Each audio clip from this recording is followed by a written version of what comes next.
The wind whipped at Uhtred's cloak as he rode. Northumbria stretched before him, a tapestry of untamed beauty. Rolling hills, cloaked in heather and gorse, rose towards the horizon. Sunlight glinted off the distant waters of the North Sea, a constant reminder of the Vikings who haunted these shores. Uhtred, a warrior born of Saxon blood but raised by Danes, knew the dangers and allure of this land. He urged his horse onward, the beast's hooves drumming a steady rhythm against the hard-packed earth. The scent of pine needles filled the air, sharp and clean.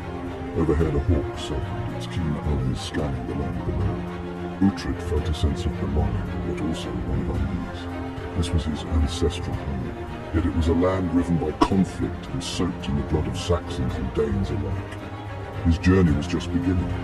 King Alfred had tasked him with a perilous mission to venture north into the heart of the Danelaw and seek out a rumoured alliance. The fate of Wessex, the last kingdom of the Saxons, might very well hinge on his success. But danger lurked at every turn, and Uhtred knew that his path would be fraught with peril. Yet he rode on, his resolve hardening with each mile. Word reached Uhtred of a witch, living in a secluded grove deep within the Cheviot Hills. Locals whispered of her strange powers, her ability to see the threads of fate. Desperate for any advantage, Uhtred sought her out. The grove was shrouded in mist, the air thick with the scent of damp earth and decay. The witch sat hunched over a bubbling cauldron, her face hidden within the depths of a cowled cloak. "You seek to know the future, warrior." Her words hung heavy in the air, thick with unspoken meaning. Uhtred, despite his skepticism, felt a shiver run down his spine. "Beware the man with the raven's eye," she croaked. Her words echoed in Uhtred's mind as he left the grove. Who was this man with the raven's eye? Was he an ally or an enemy lying in wait? Uhtred rode on, his hand resting on the pommel of his sword, his senses alert.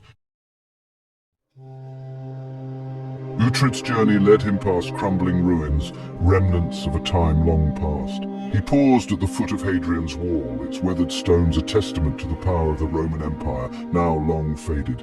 He traced the lines of the ancient inscriptions, feeling the weight of history pressing down on him. He rode on, coming at length to a circle of standing stones, ancient and imposing. They rose from the windswept moor like silent guardians, their weathered surfaces etched with strange symbols. The air here felt different, thinner, charged with a palpable energy. Uhtred could almost hear the whispers of the past, the echoes of ancient rituals and forgotten sacrifices. What secrets did these stones hold? What stories could they tell of the people who had raised them centuries ago? Uhtred felt a connection to this place, a sense of awe at the enduring power of the past. He knew that these stones had witnessed the rise and fall of empires, the clash of cultures, the endless cycle of war and peace. They stood as silent sentinels, a reminder that time flowed like a river, carrying all things away with it. The air hung heavy with the smell of stagnant water as Uhtred and his men rode through the marshes. Mist clung to the ground, shrouding the landscape in an eerie silence. They were deep in Viking territory now, every shadow a potential enemy. Uhtred, his senses on high alert, rode at the head of the column, his hand never far from his sword hilt. Suddenly a horn blared through the mist. From the swirling greyness, figures emerged, their faces twisted in battle fury. Vikings, they swarmed from the mist, axes glinting, their war cries echoing across the marshes. Uhtred and his men were caught in a deadly trap. The clash was brutal and swift. Uhtred, his sword singing, cut down one Viking, then another, but they kept coming. A relentless tide of steel and fury.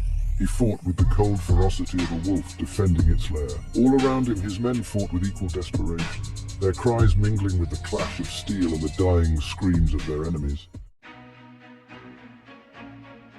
Uhtred, his shield battered, his sword slick with blood, fought his way free of the encirclement. He urged his horse through the swirling chaos, the cries of his pursuers echoing behind him. The marshes, treacherous and unforgiving, offered some cover, but he knew the Vikings would not give up easily. He rode until his horse stumbled with exhaustion, then abandoned the beast and continued on foot, his path lit by the flickering light of the moon breaking through the clouds. He was wounded, exhausted, but his spirit remained unbroken. He had survived the ambush, but at a cost. Many of his men lay dead in the marshes, victims of Viking treachery. He would mourn them later. Now he had to reach his destination, to fulfill his mission. The witch's prophecy, the ancient ruins, the clash of battles, all of it fueled his determination. He was Uhtred, son of Uhtred, and he would not be deterred. His journey was far from over, and he would face the challenges ahead with unwavering resolve. The fate of Wessex and his own destiny hung in the balance. He would not falter, he would not yield.